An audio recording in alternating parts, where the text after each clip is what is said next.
Ibra di testa, Tonali, gol! Sandro! Meritato! Sandro! Gol! Hello everyone and welcome to another episode of the SempreMilan podcast. I'm your host Ollie Fisher, joined once again by Anthony Talgrud. What's up, guys? Glad to be back. I'm here. I'm going to be here next week as well, but not the week after. We're counting down the days till my first absence.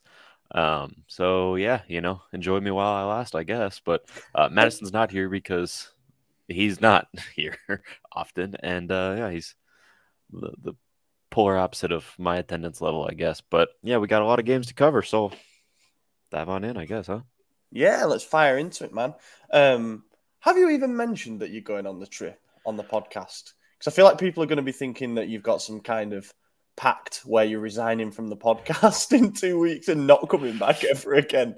I don't know if I have. I know I've alluded to it at least on Twitter, but yeah, I got tickets. I'll be at the Cremonese game and Lazio, so I'll be in Milan not that entire week. I'll be there for like 4 days of that week. I'm also going to Nice and Monaco, and I'm not watching games there. I'm just being a normal human for once and just going on a vacation, and there just happens to be games involved. But yeah, so be good stuff. Enjoy life a little bit.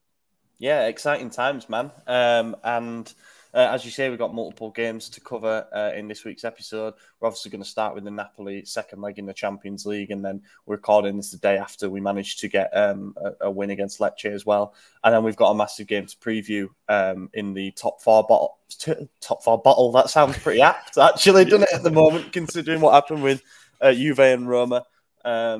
Juve and Lazio, but that trip to the capital is looking massive, especially with events that have happened in the week. With Juve getting their points back for now, we'll see what happens on that front. But yeah, let's dive in. Champions League quarter-final, second leg against Napoli. I'm having a mare. So we knew the task at hand going to the Stadio Diego Armando Maradona on Tuesday night for the return leg, having won the first leg 1-0 thanks to Ismael Benacer's goal at San Siro. We did our preview for this in last week's episode. There were varying degrees of confidence. I think I said that it would go to penalties. I think the person who nailed it actually was Stefano. He was the one who said 1-1. Did you say it? Yeah. I always forget who says what. But yeah, 1-1 draw is exactly how it went down. Mad how similar it was in a way. The first half of the second leg compared to the first half of the first leg. They put us under massive amounts of pressure that we managed to withstand with some good defending, some good organisation. And then we hit them at the other end on the counter. Pretty much that simple. Yeah, I mean, I think the game plan was known just by the Spurs tie. We knew 1-0 lead in the first leg, and then we set back, invited pressure, and just defended the second leg. And we basically did just that. Obviously, this one we attacked a bit more and countered because we obviously scored. And, in hindsight, that was massively important because they got the equalizer in the final minute there. To be honest with you, I'm very upset with the result. I wanted a third straight win. I'm annoyed that we let off in the final second, the final minute. I mean, obviously, Osimhen was always the threat. We knew that going into it, but we did a great job neutralizing him. Kvara again for the fourth game in a row now. They really didn't have anything for us. They got into attacking positions, but the way our defense was organized, it shut them down, and it reflected in their shots because the shots they were taking were frustrated. They were sky high. They were nowhere near on target. It was just, I have the ball. This is where I'm at. I have no option to pass. I don't even have a shot on goal. I'm just going to try and put laces through the boot and hope for the best. And it didn't work on any of the attempts. They know it. They were being it was a heated fixture, and I think both teams really wanted the win. I think obviously they won the first one earlier in the season, and we outplayed them there. We didn't have our best player, who was a difference maker in the three other matches. So I think we know who the better team is. Out of the two, it's really obvious we lost the Scudetto not because Napoli, but because of consistency. We beat ourselves. 11 for 11. We're the best. We played all. Sure, you can make arguments. Osimhen wasn't in their win. Leao wasn't in ours. The second game, the 4-0, Osimhen wasn't in theirs. But the second one, they had Kim and Jay still. People were missing in all of them. But you can't use that as an excuse because we had major injury crisis, against Chelsea, and no one's saying like we wouldn't beat this current Chelsea team. We know we would, So I'm kind of rambling here, but it's just so much pent up Napoli aggression that and let it be known, like they've won the Scudetto fair and square. Nobody's mad at them for that. Congrats to them and their fan base. But it's just there's been a lot of shit throughout the last couple weeks here that I'm just like, it's making bags under my eyes, man. I'm tired of it. So yeah, I'm so glad that that's it. Like that's our last meeting with Napoli for this season. To play them 4 times is stressful. The circumstances of all 4 games was pretty stressful. The first game because we were both fighting up there at the top of the table, and they managed to get the win that they didn't deserve. And then that kind of comes on to the point that you made in head-to-head clashes this season. We've had their number, despite the fact that they're 20 points ahead in the table, however much it is now. But yeah, there was a really interesting article, and I can't for the life of me remember who it was who wrote it, but he gave Napoli the title of being environmental provincialists, which is 2 long words, but basically what he was saying is they behaved over the 3 weeks, even after the 4-0 win, like a provincial side would. This victim mentality that came about from the first leg, of all these decisions are going against us. The Northern Club Milan getting the rub of the green when it comes to the officials, even though we were the ones who felt like we'd been robbed in that first leg. And then the way that their players were speaking, you had Juan Jesus come out and say that we were trying to cause controversy deliberately in that first leg. You had the comments of Spalletti, who was in multiple interviews saying that the first leg officiating was a disgrace. And then in the second leg, it happened again. They were saying that the Lozano one was a clear-cut penalty. We'll come on to that. But yeah, just basically accusing them of behaving like a small team, and it's against a team with a winning tradition. History doesn't take the field for you. You still have to put in the performances. But I think that we handled the occasion so much better than them. Yeah. Well, and that's something worth talking about. Yeah. And I want to start by saying, like, our fan base, no saints. Our fan base has said many things that are pretty awful, shitty things that you don't really condone, but it's there. You've heard it, you've seen it. The overwhelming majority of this tie has been them talking up. They're creating these rivalries out of nothing because they need one. Roma's not. I mean, yes, they're above us in the table right now, but they're not really going to be competing on that level. They're not even a Champions League side, so they need to go for the bigger fish. And I get that you hype yourself up, but the way they're going about it is it's ridiculous. And you go all the way back to the first game that they won in the league, and every Milan fan was like, we were hard done. We didn't have Leao. That sucked. We hit the crossbar. We almost had it. Dest gave away a stupid penalty. And the reaction from the Napoli fans was, suck it up. It's football, blah, blah, blah. Injuries, all this stuff. Like, cry about it. 2-1, see you in May or whatever, or April. Yeah. Well, then fast forward to April, 4-0. We win. We're celebrating the way that they were doing it. And then it's have some shame. We didn't have Osimhen, blah, blah, blah. And it's like, okay, we didn't have Leao. Like, there's so many similarities. And the hypocrisy in the behavior is something that neither side will admit to when we do it versus when they do it. But it's like every fan base is biased towards their team. That's no secret. Every fan base has the ability to be objective, but you can't expect 100% objectivity in anything. We did our combined 11, and the only player from their team that I'm 100% taking over ours every single time is Osimhen. But you could make your argument for Kvara over Leao, and I'm sure there's some stats to back that up, but at the end of the day, I'm not listening to that because Leao's my guy, We're always going to pick our team. And the way that it's been handled on both sides is just, it's obnoxious. And then you go ahead. I was just going to say on that thing with the fans in particular, when in the first leg you've got the Napoli away support targeting families in the tier below with bottles of urine and spitting over the edge and throwing coins down there, and then you've got people wishing death on Teo Hernandez and his son on social media. forgive me for thinking that it's got a bit toxic by that point. And I think all that did, obviously, you never want to read things like that, and it probably did hurt Teo to read things like that. But I'm also very sure it fired him the fuck up.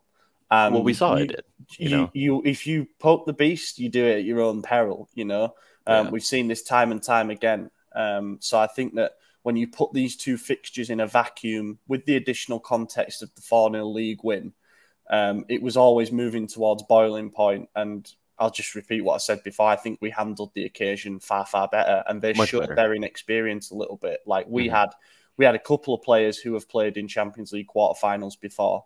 Napoli did not, and it showed. It showed, quite frankly. Well, and it reflected in all of them. There was an excuse in every single game, like you said. They had their class action lawsuit, which I've obviously teased, and rightly so. And the reaction was obviously, don't forget.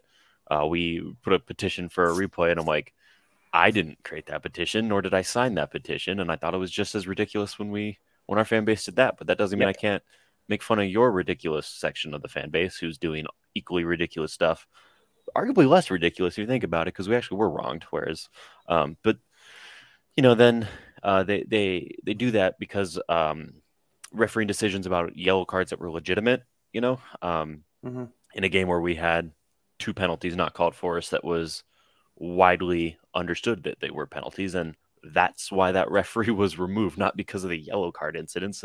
And they're using that as like a moral victory for them, as if see, we were wrong. It's like, no, they did it because they wronged us, and you're you're too blinded to see that. And then going in the next game, it was the referee from the World Cup final who gave 3 penalties in the World Cup final, one in the 118th minute. Like, the guy's not going to shy away from penalties. And sure enough, both teams got a penalty. Both teams missed them. Both teams had to cry for an additional one. One thing that did bother me was the one that Leao came in slide tackling. At first glance, I thought it was a penalty for Napoli. I would said it. You disagreed with that, and there was an explanation on it. And I don't know how much of that I agree with, but I'm like, whatever. There's an actual explanation. Now, fast forward to yesterday, Napoli v Juventus. And there was a Juventus goal that had the goal called off because of a foul in the build-up. The reasoning for why Leao's challenge was not a penalty was the exact same reasoning for why the challenge for Juve negated their own goal. Yep. So I'm like, where's the consistency there? There and I is understand none. There's a huge difference between the best referee in the world and the guy from the World Cup final versus the CBS analyst who's no longer a referee. Like, there's a huge difference there in caliber. No offense to them, but it's just interesting seeing that, and then them backing it there, but not in the other one. It's like, again, it goes back to this hypocrisy of fans, and I'm sure we are just as guilty of doing that with other incidents. But over the last few weeks, you've seen it, and it's almost like they can't handle the adulation of their own team when they're doing so well. And any sort of adversity, any sort of pushback from anyone else, it's just met with vitriol and just, I don't know. It's disgusting. It's sucked the joy out of it a little bit. And one thing that maybe they haven't seen that, like, I've seen as a Milan fan over the last decade and a half or so, is I've seen us win Scudetti. I've seen us finish 10th. I've seen us go through the banter era. I've seen us get FFP kicked out of Europe. I've seen us win Super Cups. I've seen us lose Coppa Italia finals. Like, I've seen us do everything. I'll survive, Yes. And I don't think they've been there before, and that's why they're making such a huge deal out of it. And the fact that we beat them in the Champions League and are going through and now enter through to the semifinals as well. And there's going to be an Italian team in the Champions League final that is not Napoli in their greatest season ever. They can't stomach that. And it's almost like you've never been there before. I'll tell you one thing as well. I said the same to a friend of mine as soon as Inter got through against Benfica. Napoli will win the league for the first time in 30-some years, and it will not be the biggest Italian football headline this season. The Milan derby semi-final will be bigger than that in every single way possible.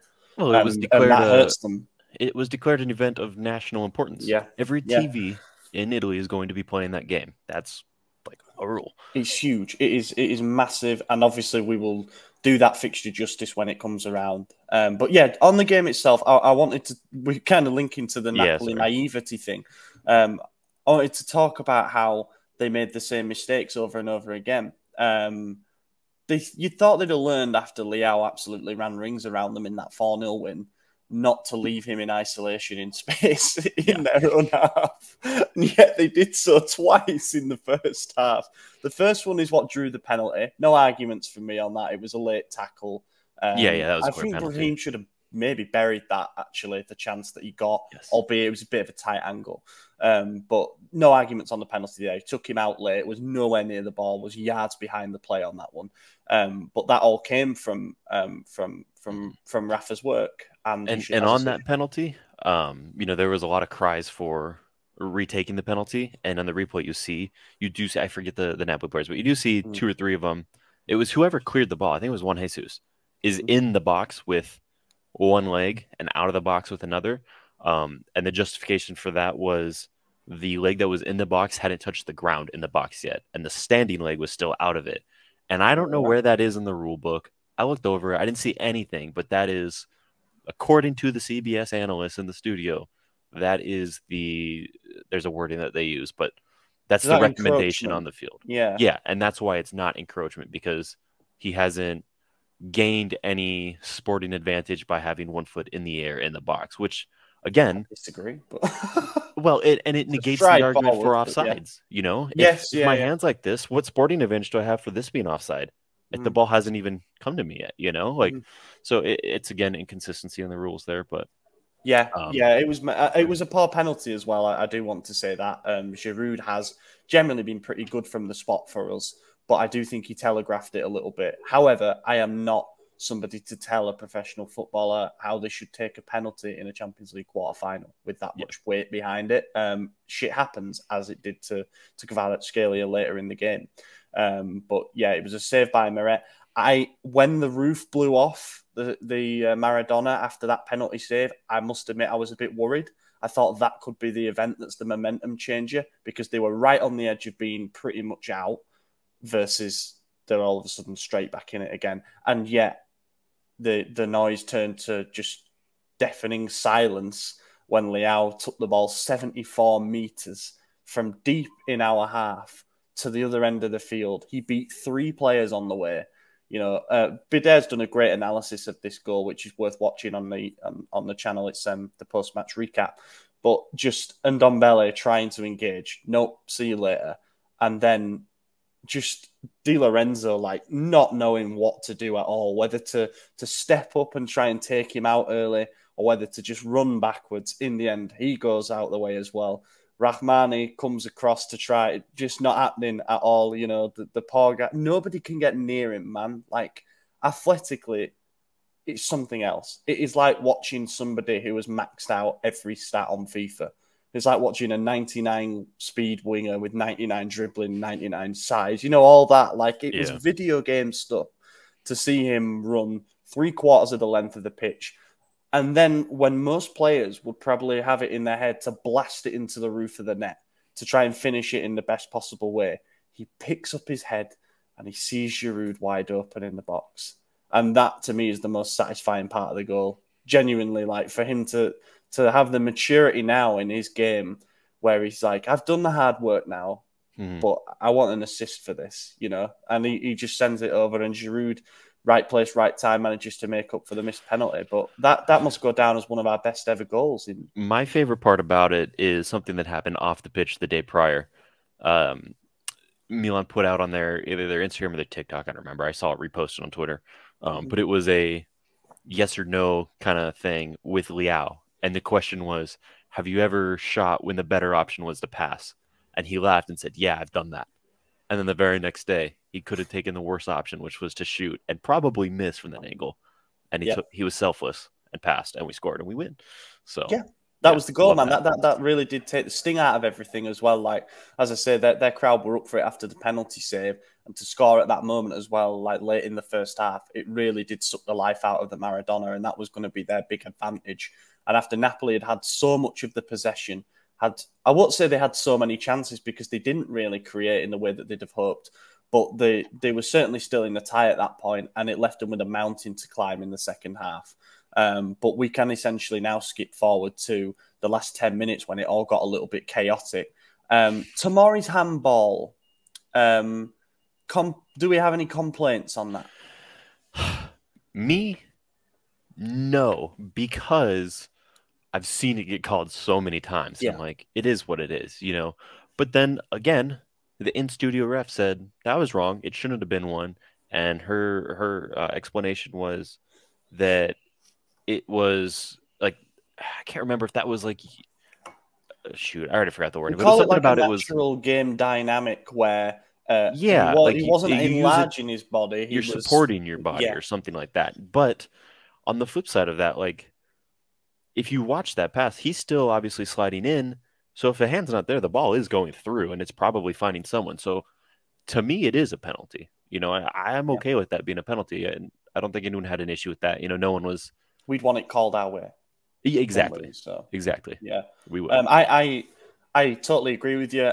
By the letter of the law, there was I think Gazzetta dello Sport the next morning said that it shouldn't have been one either by the letter of the law. But that's where I dispute the letter of the law, and I say fact of the matter is he blocked a cross with his hand, with his arm. Like, you can. We all saw it in black and white. Like, it happened. So it's not debatable in the same way. Like, is his arm out wide here or is it tucked in? It just happened, and it's unfortunate that it happened as well, because I thought he had a fantastic game again, Tomori. That particular moment aside, and he can't really do anything about it. He's got to put his arm there to support his slide.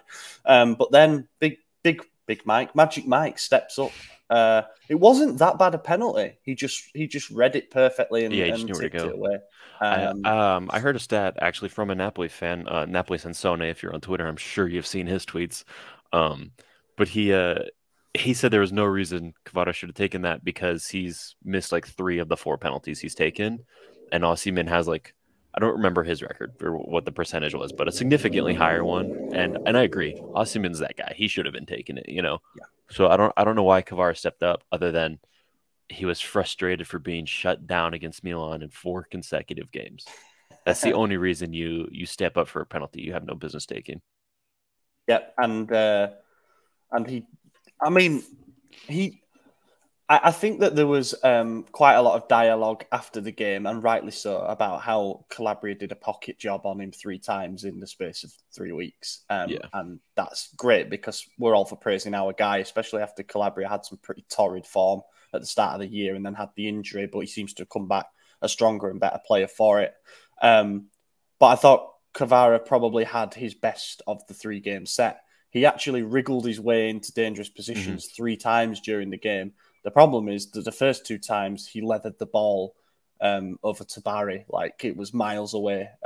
His shots were not on point during that game, and then the 3rd time he just made the wrong decision. And I think that it's funny you juxtapose that with the games that Leao had. He made the right decision at the other end of the field after a fantastic run, and Kvara didn't. I think it's just a reminder that there are levels, and you've got to get better on that front.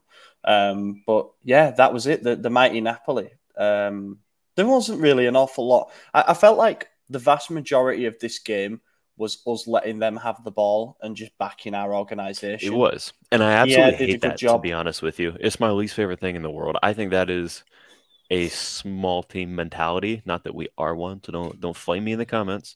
But you see that a lot with the sides that are fighting for salvation up against a top team. They say, let me just 10 men in the box and hope we get a counter break, which is basically what we did. Not as extreme, but that's essentially what we did. I mean, if you look at the stats, I think we had like 29% possession. We lost on the XG. They had like 30 shots. Like, if you look at the stats, one side got battered, and it was Milan. If you watch the game, and the reality that obviously isn't the case, but yeah, I hate that defensive strategy going into it. Obviously, defense wins championships. We saw it last season, and every time we do win it, and Napoli are realizing that now, that with the best defense in the league, they're going to win it. Obviously the best offense as well, but yeah, I don't know. But once we saved that penalty, it was very clear that was the end of the game. Every Napoli player turned off, every Milan player turned off, except for one guy, Victor Osimhen, and he got a beautiful header from a spot where Kier wasn't even paying attention, to be completely honest with you. He looked Kier like and he wasn't Tomori. watching. Yeah, both of them. Just a bit static. It was strange because we'd watched them loading crosses from out wide pretty much all game, looking to take advantage of Osimhen's obvious aerial prowess. And every single time, Kier and Tomori held a pretty firm line. But then weirdly for that cross, whether they just didn't reset properly, you had to Kier 5 yards behind, which allowed them to push up a bit.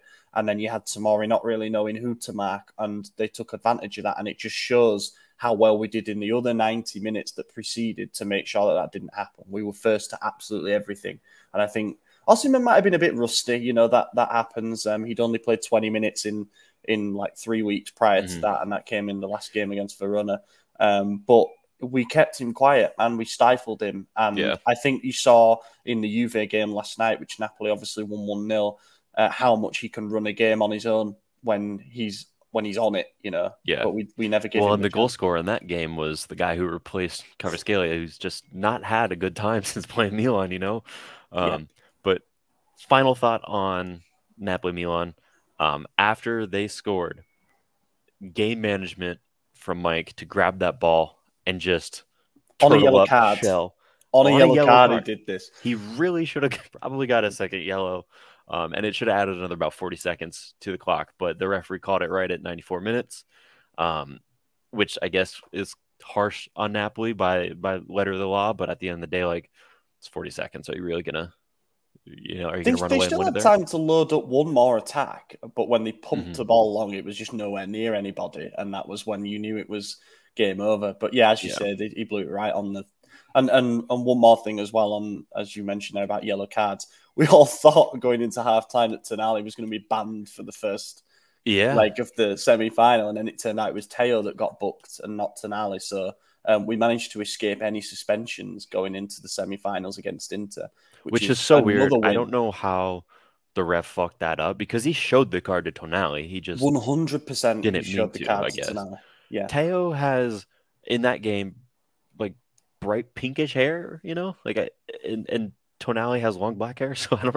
They look nothing alike. What are we doing here? I don't understand how you mix those two up of all people, But... let's do tops and flops then. As I said, we got Inter in the semis, and we're going to do that tie justice when it comes around. But obviously, the first leg isn't until May 10th, so we can talk about that nearer the time. Top for me, the answer is definitely Raffaele Leao. He was the match winner. He's the man, and we've got plenty of praise for him to come in the next game as well. But I think you're going to pick Leao. No, I'll pick him then. Okay, you're probably going to pick who I'm picking then. Maignan. Yeah, I was going to say Mike as well. I was going to say Mike. Obviously the penalty kept us in it, and I don't know how many saves he had. I was just trying to look it up quickly, but I didn't get there in time. And I know he kept us in that tie over both legs. I mean, you look at the save, I think, from the end of the first one, at the end there. I mean, one of the greatest saves I've ever seen, and he just continually shows up every single time. This game was no exception, so he's my top for the game. Yeah, if you think about it as being like a 180-minute game, which is what these two legged affairs are, then he's the one who's kept us in it, definitely. Yeah. Shout outs as well to Calabria again over the two legs, did really well, and Kier as he stepped up. I was saying in the chat the day before the game that if Chiao's fit and he wasn't fit in the end, I would have considered playing him because I think he'd deal with Osimhen far better in the air. And Kier did a great job. It shows how much positioning is important. Yeah. And I should say this because of how much I've slandered him on the podcast, how much people call me out in the comments for it. While watching the game yesterday against Lecce, I realized how much safer I feel with both Kier and Calabria than I do with Chiao and Kalulu. Not to slander them, I just think there is a clear gap that we've seen over the last 3-4 weeks, and it heavily leans in Calabria's favor. So, agenda dropped for all the people waiting for it. Plenty of people have been eating humble pie, when it comes to Calabria. And I have no problem eating it when it's my turn. I think that's well, it means that a Milan player has done well. So, there's no downside to that for you, really. Yeah. flop. This is a harsh one because I think the team collectively put in a great shift and nobody looked out of place when it came to their assignments and what they were doing. But I just think that after that 4-0 game, they kind of had Brahim Diaz's number in both of the other games. They stopped him creating in the same areas, and he looked like the one who was a bit of a passenger when it came to our attempts to counter. You know, it was very clear it was going to be all Leao or nothing at all. So I'm going to go with him, but it's not because he was a 4 out of 10. It's just because he wasn't involved. I agree. They definitely were able to kind of stop his turns and breaking the lines. He was subbed off after 59 minutes. It's never a good sign. So, I mean, and the fact that Macias came on for him also didn't look too hot. So, yeah, should have been Sally. I'll give it to Brahim. I'll give it to Brahim as well. Yes, so that's it. First Champions League semi-final coming up for what is going to be 16 years, which is mental. A derby in Europe for the first time since 2005. First semi-final against Inter since 2003. So can't wait for that. And we'll be back with Champions League stuff in a couple of weeks. So from the highs of securing a Champions League semi-final spot to playing against Lecce at home, that makes it sound terrible, but it is a bit like that. You know, you go from a game of that magnitude to what should have been a routine home win against a team that have been pretty up and down this season. But yeah, we had Lecce on Sunday evening at San Siro. There was a little bit of rotational 4 changes from the last. Was it at San Siro? Yes. Oh shoot! Okay. The game yesterday. Okay. It's just all a blank. Yeah. It's all a blur. It's been a long weekend. There's too much football. But that's a topic for another time. Lecce San Siro. As I say, everybody was kind of expecting a relatively routine home win in this one. It took us a bit of time to get going. As I say, we made 4 changes, so it looked like we weren't really clicking in the way that we'd hope. But the main thing is that one of those changes was not taking Rafael Leao out of the starting lineup, and he dragged us to a win again. Yeah, it's a habit, you know. I mean, we've seen it every time Pioli's done these heavy rotations. We've said you got to start Leao, and you know it makes sense too. You've seen it with all these other great teams. Every time they did heavy rotations, teams that Ronaldo was on, Ronaldo never sat out. You know, not until the last few seasons of his career. Leao's nowhere near the end of his career. He's at the beginning. So he should be playing as much game time as he possibly can. Obviously, you know, if we've secured top 4 and the only game left is the final, then yeah, rest him. You know, let's not risk anything. But while we're in a top 4 battle, you got to start him. And we did. And he got his second headed goal of his career. The first one also was against Lecce. So that was interesting. And it was funny because it came from a short corner that we just don't do often. And you would put in the chat that you had just said, like, short corner, this is shite or whatever. And I was watching with my girlfriend, and as soon as it happened, I said, oh, that was weird. We don't do those. And then it went in. So, you know, we all acknowledged it was a strange. Yeah, it just doesn't work out as well as teams think they do. And this was a time that it did. So, you know, happy to see that. And then the second one was a vintage Leao run, right? It was about 70 yards again. And, he put it away instead of making the pass because he didn't need to this time. And routine job, easy work, you know? Yeah, and it's funny because it was two like polar opposite goals, really. As you say, it was only Leao's second ever header. He said after the game that he knows he needs to score more of them because of his physical frame. Like, he's big enough to score headers, and he should be targeting fullbacks a lot more. But also, I do subscribe to the thing of let's not change the way that he operates too much, because what he does currently is pretty damn good. Let's not have him trying to dunk on fullbacks at the far post if he can be dropping off for a shot. But then the second goal, as you say, it was textbook Leao. Picked up the ball again on the halfway line and just dribbled. This time, he didn't really meet much in terms of opposition, but when he did get to the box, rather than cutting in onto his right, he did a little step over and shifted onto his left. Precision angled shot in off the far post. That was a good finish. I'm always impressed when players, when Leao has gone on a lung busting run and the final decision is spot on like that. You know, you must be knackered, and then he manages to pick out the only point probably where it gets through and goes in the bottom corner. So that was a fantastic finish, and again, it just shows that you can prepare for playing him all you want. You know, you can try to double team him as they did. They even triple teamed him at some points in the first half to stop the supply, knowing that we didn't really have anything elsewhere in the attack with them playing a deep block. But preparation is only as good as execution. And when you're actually faced with Leao in the flesh, it's tough to execute. Very, very tough to execute. Not really much else happened. We had a penalty given that wasn't, and I agree that was the right call. He got the ball. Teo's hair was even brighter pink for this game. He was like neon pink this time. It was like highlighter pink before, and then this was. And again, conversation prior to the game starting. As soon as they were walking out, we saw the haircut. My girlfriend's like, "I don't like his hair. Why would he do that?" And I said, "Here's a theory that I'm basing off of nothing but what I just thought of right now." There's no way you're going to say the same as the theory that I was about to say.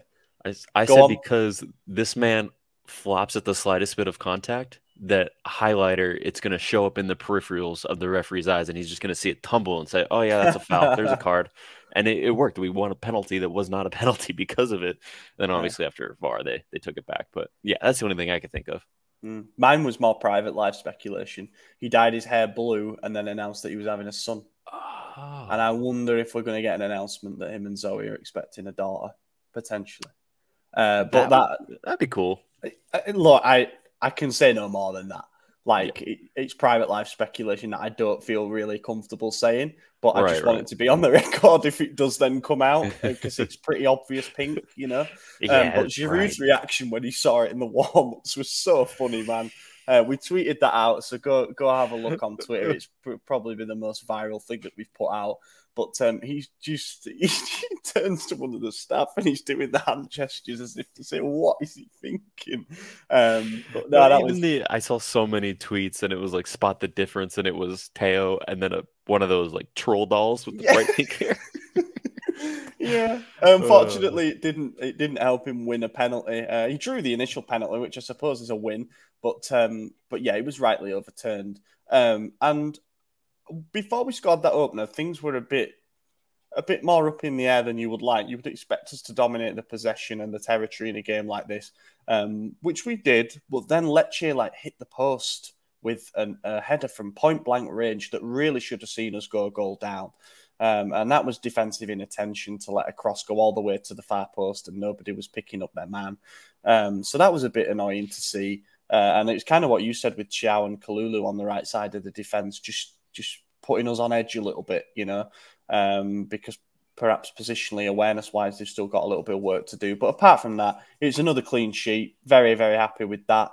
And it's a massive 3 points because not only did Lazio lose at home to Torino, but obviously Juve, who have got their points back for the time being because of the revoking of the penalty and the further trial to come, they dropped points as well, losing at home to Napoli. And then it's Roma-Atalanta tonight, where obviously, ideally, we want Atalanta to win, but a draw as well would be okay, and it makes that top four race look a little bit less daunting, especially with Roma to come. One more thing from this game. Benjamin Pavard and Lucas Hernandez were in the dressing room after the game. That's very strange to me. Fair enough if you meet them in the players' lounge afterwards, you know. But for them to be in the dressing room is strange. I agree. I think that's very weird. Obviously, Lucas is Teo's brother, so that one doesn't surprise me as much. And they both are obviously on the French national team, which Teo, Giroud, Maignan, we have players that they are friends with and know. So, it's not crazy to think that they would be there to watch them. You know, obviously they didn't play yesterday. They played the day prior. But it's a little weird. So maybe, I think he might be onto something with the baby thing, especially with his brother being there now. Because why else? And maybe he had a shirt underneath, it's a girl or something. I know Pavard is really, really close friends with Giroud. He said so in the media before. But we have been linked with him.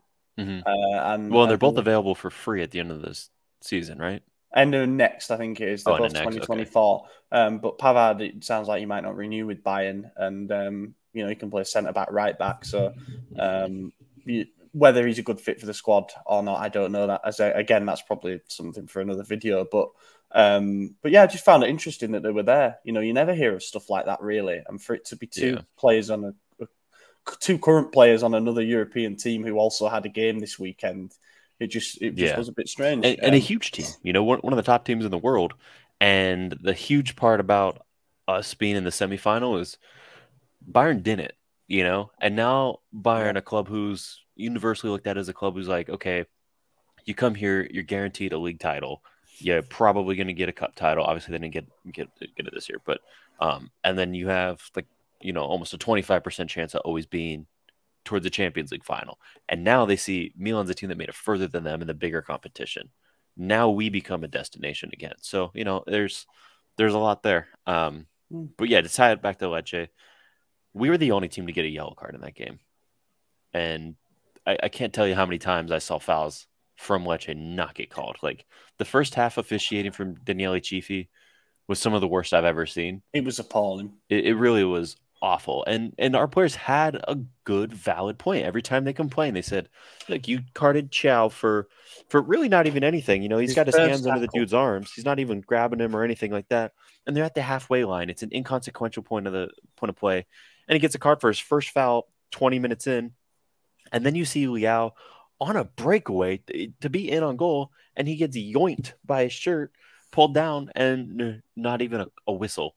No card. And there were situations like that 3 or 4 times in the first half and a few more in the second half. And you never saw it get called in our favor. And, that's classic Chiefy, but also at the end of the day, we didn't leave it in their hands. We made sure to take care of our own business. Yes, that's an important point. Yeah. I'd just like to say, Alexis Blin, if you're listening, you're not, but what a fucking coward. Like, he didn't get the call that he wanted at one end. So he left a high boot in late twice that the referee didn't. I mean, he saw to give a foul the second occasion, but for him to not get a yellow card for that was absolutely baffling. Like, was it Blind or was it Baschirotto who tried to pretend that Mignon Spartan kicked him in the chest? Yeah, that was Blin. That was the call that he didn't get. And yeah, what a fucking idiot. He was like doing the studs in motion as if Mignon had studded him in midair. And that was it. And Tomori got in his face, and then you watch the replay, and Mike calls for the ball, doesn't even look at the guy, and just jumps up, and his knees are straight up as they are when humans jump. There's no forward motion at all. It barely even touches him, and he just flops. And Mike's just like, "What are you doing?" Yeah. So, that was the point where he decided he was going to start going in late on players, and that's cowardly, man. Like when you're doing it to injure someone who wasn't even involved, like that was pathetic. He lost his head big time. Tops and flops.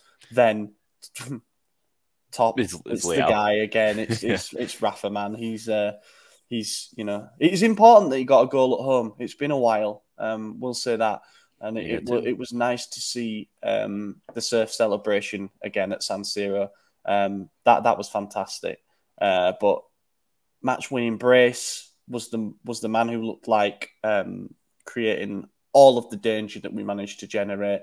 Along with Teo, I must admit, those two we kind of relied quite heavily upon. Teo was taking up some pretty advanced positions. So yeah, he's the top for me, and presume same for you. Yeah. And flop probably gonna be the same across the board. Rebic, yeah. I mean, he's just. I feel bad because I know he has the back problem, but at the end of the day, so do I. Yes, exactly. Yeah, so do I. Yeah, but don't we all? He doesn't have 90 minutes of football in him, and I understand the off the bench options. Origi, not too hot either. And you take off Leao in this moment when he's scored a brace, 2 is up, and we have bigger games to go. I get that. So I get why. I guess I do understand his 90 minutes. I just don't understand what he does in those 90 minutes. There's nothing to understand because the answer is nothing. He puts his laces through every pass. It doesn't make any sense. Or he'll look around, survey the pitch. There's 3 good options to him. And he says, no, I'm going to try to dribble past the 3 dudes covering me. And the first one gets him. It's like, it's so weird. There's like him and, good decision-making are 2 magnets, and they're on the exact same polarity, and they just push each other away. Like he'll never connect with a good decision. And, I appreciate what he did earlier in his career with us. And even in the first game of this season, I mean, he's got 3 goals. He just hasn't had anything since September or August. Yeah, it's time to go. Yeah, like I know there's a lot of people who may well reply saying, "Well, you guys were saying you'd like to see Rebic as a centre forward, and then it happened." We do like we have said that, Yeah. that we think that in certain games he'd be a better option than Giroud. But it was so obvious to me that against a team that was playing with two banks of five for most of the game and limiting the space available, that isn't the kind of scenario where Rebic is going to be very good at operating. Mm-hmm. When Giroud, who has been a centre forward for his entire career, struggles in situations like that, it's going to be very hard for an out of form and out of condition Rebic to make the difference in those circumstances. And as you say, the decision making was off. You're just kind of hoping that the ball, when Rebic plays as a centre forward, you're banking on his finishing, which has during his career at Milan has been probably his biggest strength. In those 2 seasons where he hit double-digit goals, the amount of times it was the ball falling to him loose somewhere and he just hammered it into the corner, be it top or bottom corner. He got quite a knack for it. But when he's not in any kind of rhythm at all, it just wasn't happening for him, And I also think it's a pretty damning sign that he got the nod over Origi. In this game in general. Like when Ibra got the nod over Origi, I honestly think that him and Rebic are probably heading for the exit door. All three summer. of them. Yeah. I mean, we need. I guess to should we talk touch on about that? Yeah, we should talk about that. Zlatan was actually warming up to come on when he went back to the dugout and put his stuff back on, and it became apparent that he'd done something with his calf. Sky said it's not a relapse, like he's not retweaked the same problem as before. It's a new problem. And that was what they said about Maignan as well, just so it's like a whole new recovery time, basically. And then Corriere della Sera reported that it looks pretty bad and we could be looking at season over. And more importantly, we could be looking at as he kicked his last ever ball as a Milan player already. As a footballer, I mean, as a footballer. What he doesn't have anything left to prove in his career. Other than, ego, and if there's anyone with a huge ego, we know it's him. So like there's no reason for him to continue outside of wanting to continue. He just can't do it at this level anymore. Yeah. And it kills me to say that. He's one of my favorite players in the history of the sport. But at this point, it's just a cost on the bill, I mean, he's not playing, granted. He does have more goals than CDK this season, so there's that. But I don't know. It's just sad. And I think the important thing is, we've said like we keep him there in the dressing room for the mentality that he instills. We've seen this team grow so much with him, and with him gone, we're still seeing the growth. It's not the same, but it's still there. So we're showing that we have absorbed what he taught them, and they're building off of it. And he no longer is required to be there, which is why the thumbnail is what it is. You see Zlatan passing the wand to Rafa because Ibra was his original nickname, and now it's Rafacadabra. And the change in the guard is okay. It's a natural part of life, and it's sad, but it's time. It's time for him. So. Yeah, and also I suppose we better emphasise that those are only reports, and it could well be that he only misses 2 or 3 weeks and he actually comes back to play a part before the end of the season. That I hope that we haven't seen the last of him already. I hope he plays one of the games I'm there for. Yeah, it looks less likely now, but I just think it has to be a really bad muscle problem for him to definitely miss the last, 1.5 months of the season. But who knows? When it happened, I saw it because they panned to him, and I can't remember who it was that he was warming up next to, but he was warming up next to someone, and he made that face wince that he makes when he misses the penalty, that thing, scrunched up face. And I saw that and I was like, something bad just happened. He didn't look right in the pre-match warm-up either. Again, we tweeted this video out because Syria posted it. No, it was Milan who posted it on TikTok, and he was doing those jogs that they do, the shuttle jogs and the kind of arm movements that they do. He just didn't look right. He was behind the others, and I wonder if he knew at that point that I'm 41 years old. Like, your muscles don't respond the way you want them to at that age. I think at the moment it's a battle between mind and body for him, and his body's winning, unfortunately. But we'll wait and see what happens. Let's move on to Roma. This is massive. This is massive. As mentioned, Juve got their 15 points back for now. We'll see if a punishment comes in between now and the end of the season. We'll see if they end up getting a Champions League place taken away from them regardless. But what it means is it's currently us and Roma that are in a battle for the 4th spot. But then Lazio and Juve dropping points means that they've kind of been dragged back into it a little bit as well. Albeit we all accepted up until last week that Lazio were probably definitely going to be in and Juve would definitely make it too if they got their points back. But yeah, essentially this is a massive, massive game which will have a big bearing on whether or not we finish in the top 4. Roma, obviously under Mourinho, they've had a bit of a resurgence, I think it would be fair to say, since the start of the year. They had that 2-2 draw against us where they came from 2-0 down. That sparked them on I suppose a little bit of a run. I mean, on match day 15 they were down in 7th place, so nowhere near contending for a Champions League spot. But due to both Milan clubs being crap and just general inconsistencies across the board, they managed to get themselves up into a position where they're in 3rd. They've won 3 games in a row. They've won their last 2 games 3-0 at home against Sampdoria and Udinese. The Samp win came after they lost the derby against Lazio, though. They've got Atalanta tonight, so we'll get a look at how they get on against another team that tries to play football against them rather than closing up defensively. And that means they've got a day less rest before the game on Saturday evening. How are you feeling? I'm feeling good. I think the game tonight against them in Atalanta is the one that is going to be pretty telling because Atalanta are the team probably most upset about the Juve points coming back. They were in a European spot. Now they're not. They're the team that got shafted the most. So I think they got a point to prove. They're going to try and push up there because ultimately they're only 5 points outside of Europe right now. And you take 3 off a team above you, then all of a sudden you're 2 points.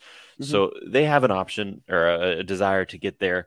And Roma, on the other hand, they're, like you said, they're in a resurgence. They've won their last 3 games, 7-0 on aggregate. So, I mean, hard to argue against that form. That's pretty great. But the teams they've been playing, not nearly as good. Udinese, Torino, and Sampdoria.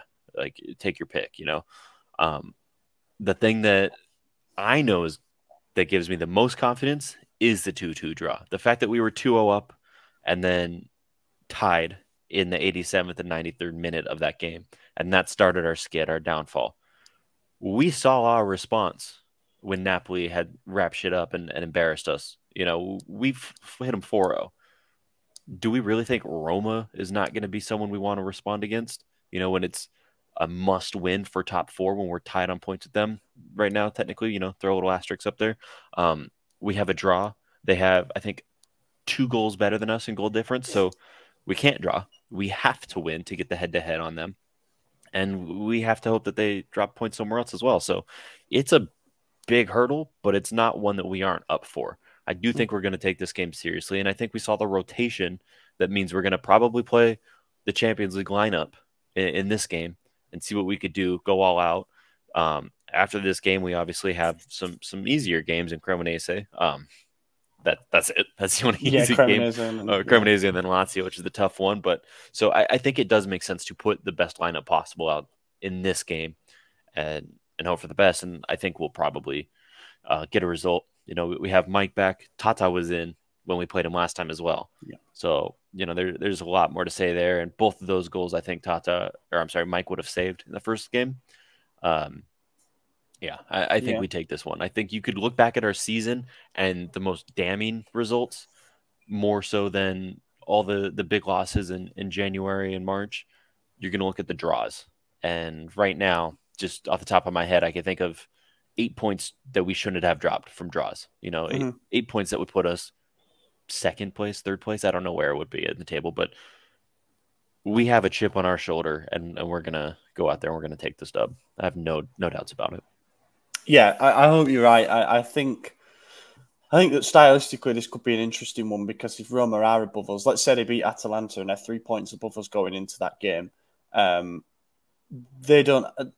A point is better for them than it is for us. And you know what Mourinho's like. I think he'll set up to try and frustrate. However, everything suggests that this could be a belter. Yeah. not just because of the magnitude of the result and what it means in the top four battle, but because of the players that are on show, to be honest. Like, Dybala's had an excellent season. He's scored 11 times in the league, I think it is. Obviously, Rafa's now on to 12. Yeah. Big game players across the board. And yeah, Mourinho v Pioli should be... Main concern for me, actually, will Giroud be back? Yeah, I think he'll be back. I think he just wasn't risked as a precaution. That's what I thought too. I just pulled up FotMob right now, and it does say tendon injury, expected return early May. So I don't know. Well, we'll see. I'm sure there'll be reports on that. Pioli's given the squad 2 days off, and I hope that it is just he got caught rather than it being an actual tendon problem. Because he did get caught by Kim in the first leg in the Champions League. So fingers crossed that he's back for this, because we need him for games like this. I never thought I'd say that, but he's the big game guy. And yeah, prediction, I guess. I think we win this. I think we win 2-1. Yeah, I don't really have anything to back that up at all, other than it's just a gut feeling. Feels like we always give Roma a good game at the Olimpico now, or have done since Pioli took charge. And it feels like they're good games in general. So I'm expecting goals for both teams. Clean sheet, though, would be absolutely massive. Another thing worth mentioning is that Roma overturned a first leg deficit against Feyenoord in the Europa League quarterfinals, and they booked their place in the semis of that. So fair dues to them for that, I suppose, and maybe they get a bit of momentum out of that European run. But yeah, let's do the business. Yeah, I think we're going to get under their skin. I think this is 2-0 Milan all day, and I think Mancini's going to get a red card. I think you're going to see a classic Mourinho meltdown. And yeah, it's just, this is routine work. We got to do it, so it's going to happen. Hope you're right, because I do not like Gianluca Mancini at all. So glad that we didn't sign him when we were linked with him. Right, let's do a couple of questions then. We got a great response to the question suite, and looking at the time that we've been recording, I'm not going to get a chance to go through the 17 questions that we received, but thank you to everyone who sent them in, and obviously I'll probably save a couple of these for next week. Abdullah asks, which Milan player should lift the Champions League trophy, Teo or Calabria? It'll be whoever captains that game, so probably Calabria. I mean, if you look back to the Scudetto, Romagnoli wasn't even in the starting lineup. And then he came on in the final minutes when it was clear that we had won the league, and they gave him the armband, and then he was the one who lifted it. So yeah, it'll be Calabria. Yeah, if we win it. If we win, yeah, obviously. Easier said than done. But yeah, I think we respect the hierarchies on that. I don't expect anything stupid like we give it to Zlatan, who's there in a full kit, and even though he's not in the squad, I could actually see that happening. I could see Calabria being like, hey, Kasaba Krisan asks, would you sell Maignan to PSG for 80 million plus Donnarumma? No. Don't give PSG the easy out, man. They had Maignan before when he was younger. Don't give him the chance to get him back. And also, 80 mil plus Donnarumma becomes 60 mil in my eyes. So no, thank you.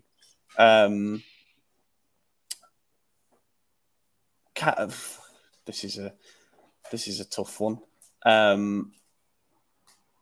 Rohit asks, with hindsight, do you think CD Clear was the player we needed? No. Your headset just died or got unplugged. Well, I'll answer the question while Ollie's trying to fix that. I don't think CDK was the player we needed in hindsight. Obviously, I was extremely hyped on him. I bought the jersey. There's no secrets there. I've rooted for him multiple times in this podcast. I've even said give him the nod over players who have earned it. But at what point do we call a spade a spade? I mean, we wanted Botman, who we just saw put on a defensive masterclass in a 6-1 win over Spurs yesterday. That was the guy we wanted. Now, I don't even know if he was the guy we needed, but then we pivoted to this kid, CDK, who is in a completely different position, who granted is a position we needed, and still is a position we need because Brahim's only doing well out wide, not down the middle. So is he the player we needed? It's a position we needed. I don't know if he's the guy. He certainly hasn't shown it, but Yeah, that's what I got on it. Is your mic back? I hope it's Okay, back cool. on Yeah, now. you're Yeah, good. it just cut out then. We don't know yet. Like the jury's still out. I think you've got to give him a full preseason, and you've also got to define a role for him. You know, I'm just not sure where it is yet. I think it's difficult to make a strong case for any of the positions that we've seen him in so far. I don't think he's excelled in any of those positions, but you can definitely say that his best run of games came early in the season as a number 10. But now he's shying away from the ball. Now he's not trying the passes that he was before. Now he's hibernating within games rather than trying to make things happen. He's playing the safe passes. He's not linking up with his teammates. It becomes difficult to think that he can be a number 10. If you're building a system around a player, they've got to get involved more than that. But it's a tough one when you consider all the other factors at play. Only 22 years of age. New country, new league, new club, new expectations, new language, new culture. Like everything is it's just so much to take in. But then when you look at how quickly Kvara adapted, it just becomes a bit like, oof, have we made a big mistake here? I think there was expectation difference between those two as well. Going into the season, most people had Napoli either fighting for top 4 or outside of it.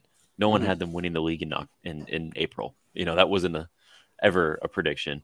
No one thought the 10 million rated random guy from Georgia was going to come in and be on par with Leao or close to. People thought the guy who Milan spent the entire summer window trying to sign for a near record fee was going to lift an existing championship team. So the pressure was there on one of them, and it's not the guy who succeeded. He had the much easier expectation pressure. Yeah. So yeah. No, that's a fair point. I really hope CDK comes good because it can't be a positive moment that he's experiencing personally right now. Yeah, and don't forget supporting cast as well. I mean, as an attacking mid, like yes, you got to create and finish a lot on your own, but you also got to have a striker up top or a right winger who could help you, and someone he hasn't to play off. Yeah, really had that. So. Yeah, we'll see what comes of him. Gregory Peck asks, looks like that Ibra will leave at the end of the season. Would you like to see Milan sign another experienced player, and who would you like it to be? Someone in midfield like Kante on a free. I have a name. I would absolutely take Kante on a free, but that's not happening. I think he's going to renew with Chelsea. Or go to PSG or something. Like I don't see us being in for someone like him. He's also been really injury prone this season. I'd like Luka Modric. Yeah, I think he just renewed though. He's not renewed yet. There's rumors that it's pretty imminent. But yeah, same with the Asensio. So there goes my pick for right wing. Yeah. I think leadership is important, but I think it's more important to lead by example on the pitch. So I don't just want us to sign an old player for the sake of it. I would like us to sign somebody who's won things and can actually make a difference and would instantly start, Yeah. I think Asensio would fall into that category. He's won the Champions League 3 times, could probably do it for a 4th time this season, and would actually fill a gap in our squad. There are probably strikers that applies to as well. That I can't really think of any off the top of my head. Benzema's technically available at the end of the season. Yeah, and like people have used this argument when we got linked with Morata. Like he has won things in fairness, but he's never been the guy. Yeah, exactly that. He's never been the protagonist behind it. He's always pretty much been backup. Yeah, I think there was one UCL campaign, and I don't even remember what club he was at, but he put a few past the team he went there from. He yo-yos between so many teams. I can't remember who was against who. It was either Juve against Madrid or the opposite. But I think it was Madrid against Juve. Yeah. Okay. Yeah, I know he definitely put a few past the former team, and it was like, told you so. But then it's been the consistent yo-yo of form. Yeah. Against the same 5 money laundering clubs. So. The Daily Telegraph said that we are interested, I should say, in signing Kyle Walker from Man City.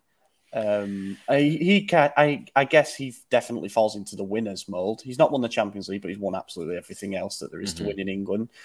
He's experienced, and you can make a case that he'd do a job in terms of filling in at right back or right centre back if we decide to offload Florenzi, for example, or we sell a centre back. He's really good. I'd take him. One thing about Kyle Walker is the only thing he hasn't won is the Champions League, which he very well might do this season. Another thing about him is he does have the ambition to win. I feel bad slating Spurs twice in an episode because I know Dan's listening, so I apologize. But he left Spurs knowing he wasn't getting anything there and went to a team where he knew he was getting something in City. And now that he's on the outs with City, he's saying, I want to go to a new club because I still want to play. I still want to win. He's not saying, yeah, my time's up. I did my thing. Let me just, collect a paycheck and chill. He still wants to play and win. And it probably is better than Calabria. He might win that spot to be the starting right back. Who knows? But definitely is better than our backup options. Obviously, wages is a thing as well. Like, you'd have to take a sizable pay cut. And we'd have to negotiate with City on the transfer fee as well. You've got a deal until 2024, and they'd probably try and say, okay, we'll include him in a deal for Leao if you want. And no, it's not happening. Anyway, we'll leave it there. I'll take a couple of questions into next week. So thank you to everybody who sent those in, and sorry if I didn't read yours out, but tune in next week. I've been your host, Ollie Fisher. You can find me on Twitter at Ollie Fisher. Yep. You can find me for the time being at Torrid45. Substack, be sure to tune into this week's episode, which will be going out later today. We're recording on Monday. And drop us a like, comment, subscribe, rating on your favourite podcast platform. That all really helps us out. Even comment algorithm if you want, because people do that and it actually does help. So, that'd be grand. Thank you everybody for listening. We will catch you in a week's time. Eccolo Ante in area di rigore, Ante, Ibra, gol! Vediamo se è buono, ce lo dà buono, ce lo dà buono.